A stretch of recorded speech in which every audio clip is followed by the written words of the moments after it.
Hello, everybody.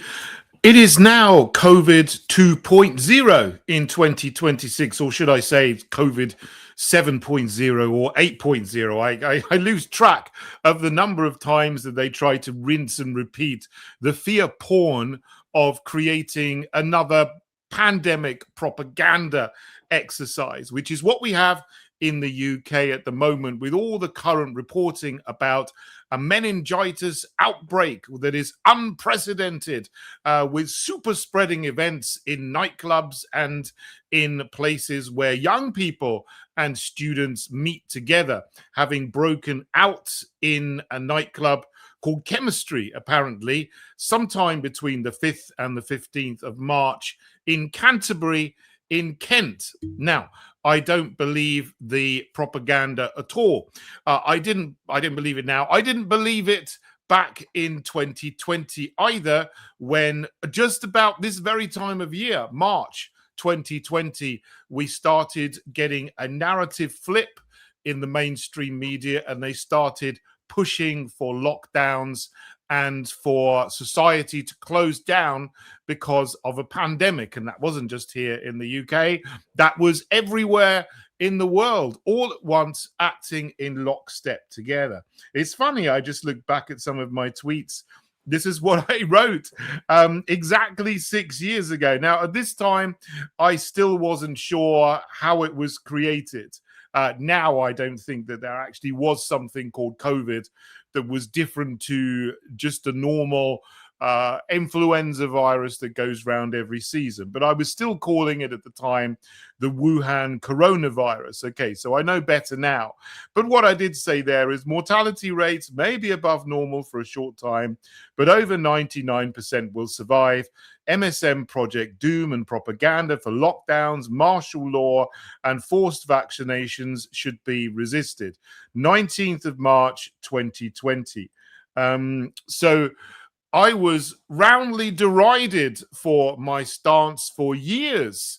But I did say right at the beginning, even before the lockdowns happened in the UK on the 23rd of March, 4 days after that tweet there, I was opposing them because I could see what was coming. It was wrong. It was all fear-mongering propaganda.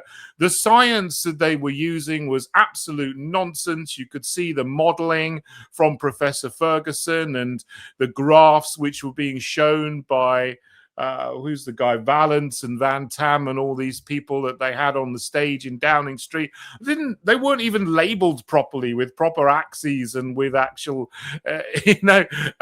absolute numbers. It was complete nonsense. I could see through it straight away. But sadly, 80% of the people in the country either fell for it or just fell in line. As people do, they go along to get along. But you need to resist things. I've learned over the years that you need to say things immediately. If you see something that's wrong, you need to call it out immediately and stand against it immediately. No matter, I might be wrong sometimes, but you've got to do that to resist the agendas, because otherwise they'll lock us down again. And over the 6 years, or maybe 4 years, you could say, since the end of the COVID lockdown injection period. It all ended after 2 years in March 2022. But since then, they've brought out Alaska flu, monkeypox, disease X, avian flu, bird flu, numerous times. They've tried to scare people again and again and again with new stories and narratives of pandemics to try to get everybody frightened, to lock down, to wear masks, to get injected with this thing or that thing or the other. And this is just another one of the same things, a fear-mongering, fear porn about meningitis, an outbreak in Kent, in England, which is not true. It is fear-mongering, and yeah, there will be some people, I'm sure there are some people that are ill from something, but the symptoms, which they say are a meningitis bacterial infection, which is spreading between people, I don't believe it whatsoever. And there's a number of reasons why I don't believe it. This is the headline today from Sky News. Number of meningitis cases rises to 29, according to the latest UK Health Security Agency figures. Although the number of cases has gone up, the rate of the spread has slowed. So this is just after 5 days, 29 cases, they say. But what are the cases? They're people with symptoms which are like a headache or a hangover, not proven to be meningitis, because you can't prove meningitis with the tests that they're doing, which will either be some superficial blood tests, which can't tell you for sure whether someone has meningitis, or PCR tests, which we know from the COVID era were absolute nonsense. And the person that invented the PCR process, which was never ever meant to be a test, it was something that amplifies the particular genetic molecules. That's what it does. It was never meant to be a test. Kerry Mullins, the inventor of the process, said this shouldn't be used as a test for the presence of a certain genetic code. It's not a test for a disease, but that's how it was used, giving mostly false positives. Millions of people had a positive PCR test in the COVID era, said, oh, I've got COVID, even though they didn't have any symptoms. And then they stayed at home, and either that ruined them or they got money for it. Some people got furlough in the COVID period and had a whale of a time. Other people, it was harmful to their life because they couldn't go to work and lost their jobs, whatever. But it was an absolute fallacy. So what they're saying now, this is not an actual outbreak of meningitis. These are people who've had positive PCR tests, which are completely meaningless. Now, here's Jeffrey Peel, who is a good guy, and in Northern Ireland. I'm going to read this tweet he put out a couple of days ago. If anyone tells you that someone has died or become ill as a result of bacterial meningitis, the definitive test is a lumbar puncture. So it's a spinal tap. Very intrusive and painful process to do that. Not nice, he says. So the authorities bypass this troublesome procedure by performing a PCR test like the one used to test for the fake disease COVID-19. Don't take my word for it. Here's the current sage on these matters. Google Gemini. The gold standard for diagnosing bacterial meningitis is cerebrospinal fluids culture combined with gram staining obtained via lumbar puncture. While culture is the definitive diagnostic standard, CSF PSR is often used. So Jeffrey goes on, if some journalist tells you in a news report that someone has become sick or died as a result of meningitis infection, you can safely assume this is total BS. And it is, because PCR tests are nonsense. So we have a case-demic here, not a pandemic or an outbreak. Even though they're using all of these scary words, unprecedented outbreak, super spreading event, be afraid, stay at home, get tested, get vaccinated, which is what they're trying to get young people to do. Students and people in sixth form colleges, or just people who go out to nightclubs and pubs, are being absolutely made afraid of going out and meeting up again. So they're not going out like they should do. Young people should go out and meet and talk to each other and have fun and go dancing and go to the pub, go to the clubs, play sport. That's what they should be doing. But once again, there's this fear-mongering, this behavioral psychology, very, very powerful military-grade nudging techniques to get young people afraid of doing what young people should be doing, which is going out and being young and having a good time. And they're staying at home.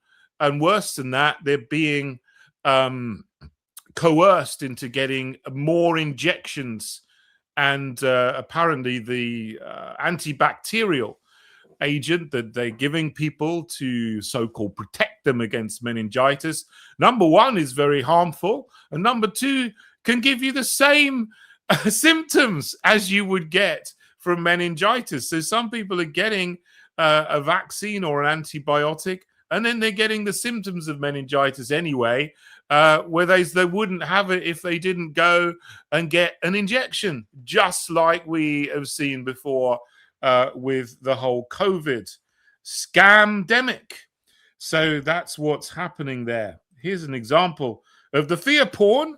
This is from the Daily Mirror. Exclusive.